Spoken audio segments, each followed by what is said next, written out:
সালাম আলাইকুম। সামনে নির্বাচন কোন দল ক্ষমতাতে আসলে দেশের মানে এই পরিস্থিতিগুলা, চাঁদাবাজি, চিন্তা এগুলা দূর হবে আপনি মনে করেন?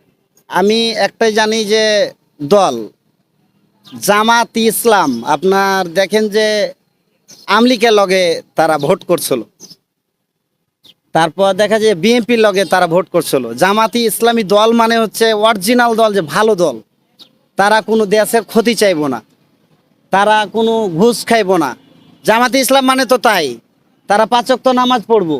তারা দলটা চাইবো আমি যে জামাতি ইসলামী আসুক, কথা বুঝছেন? তাদের মধ্যে কোনো জানবো না। জামাত ইসলাম হইব যে এ দেশের ক্যাডার, জামাত ইসলাম হইব যে কলেজের লিডার, জামাত ইসলাম হইব যে মনে করেন যে সব জায়গায় প্রতিষ্ঠানের লিডার। তারাই তো হইব, তারাই তো কোরআন কোরআন পড়ে ভাই, কোরআন থেকে তো সব। তারা যদি কোরআন পড়ে তাহলে তারাই তো দেশ চালাইব। দেখেন যে প্রতিটা সংগঠনে তারা যদি মালিক থাকে, দেশে কোনো আইব না। আপনি রক কাটা ফেলাইবো শুনছিলাম। না, এখানে রক কাটার বিষয় কথা আছে যে রক কাটা মানুষ কথা বলে। জামাত ইসলাম আজকে দেখেন যে শিবিরের ছেলে গালা আমাদের এলাকাতে কত জায়গায় যে শিবিরের ছেলে যারে পাইছে তারে কিন্তু ভাই জেলখানায় ভরছে হাসিনা সরকার, যে তার বিরোধী দল। এই শিবিরেরা যে কত দেশে কষ্ট করছে, আমরা তাও গাড়ি চালাই বা আমরা ওটা খাটি এটা খাটি আমরা খাইতে পাই, কিন্তু তারা কিন্তু ঘরে ঘুমাইতে পারেনি 17টা বছর। আমি বিএনপি দরকার, আমি বিএনপিকে ভোট দেবো ভাই, আমি বিএনপিকে ভোট দেবো। আপনাকে যেটা লিগাল কথা, আমি ওই দলকে ভালোবাসি, তারপর আমি জানি যে সে দলটা ভালো। কিন্তু জামাত ইসলামের মানে যদি দেখি যে আরেকজন ভালো, তাহলে তো ভালো বলা লাগবো। কিন্তু আপনার দেখেন যে শিবির, এই জামাত ইসলামের শিবির ছেলেগালা কত কষ্ট করছে, কিন্তু তারা খারাপ না ভাই, তারা খারাপ না। তারা শিক্ষার্থী, লেখাপড়া করে, মানে ধরলি কোনো কিছু হলেই জামাত শিবির। একটু যদি হাসিনার বিরুদ্ধে কথা বলা যায় তাহলেই জামাত শিবির যে তারে জেনে গ্রেপ্তার।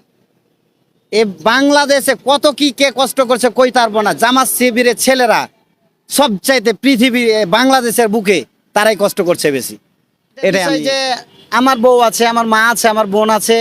তো জামাত ইসলামের এটা আইন, এটা হয়তো হইব যে না জেনে সব কিছু সে যদি ঢাকা ঢাকা দিয়ে চলাফেরা করে তাহলে তো সবার জন্য ভালো, সবার জন্য ভালো হইব কেন যে এটা তো আর অন্যায় কিছু না। আমার সব কিছু ঢাকা থাকবো, সেটা তো ভালো, এটা ভালো প্রোগ্রাম ওদের। কিন্তু মানুষ এখন তো ভাই দেশে সব অন্যরকম হয়ে গেছে সব। এখন আমি মনে করি যে জামাত ইসলাম যদি ক্ষমতায় আছে তো দেশের জন্যে ভালো হইব।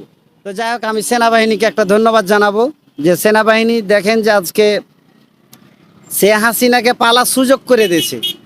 কিন্তু দেখেন যে ওই দেশে বিভ্রান্তি চাইনি যে তুমি চলে যাও, চলে যাও। যাওয়ার সময় কিন্তু সেনাবাহিনী, আমরা টিভিতে দেখছি ভাই, সেনাবাহিনীরে অনেক হাতও তুলছে, গালি দিছে, অনেক দিছে, যে গুলি করাই দিয়েছিল যে 5 মিনিটের মধ্যে যতটি লোকজন আছে ছাত্র জনতা শেষ করে দাও। তো আরেকটা সেনাবাহিনী প্রদান করে 10 মিনিট লাগবো শেষ করতে, 10টা মিনিটে শেষ করতে করে দিব। তো ওই সেনাবাহিনী প্রধানকে ধন্যবাদ জানাই, কারণ যে সেই স্টপ দিছিল যে আর কোনো গুলিমুলি করা যাইব না। যেহেতু ছাত্রই মানে তো আমরা বাংলাদেশের মানুষ, তো আমরা ছাত্র মানে আমার পোলা আছে, কার ভাই আছে, কার বন্ধু আছে।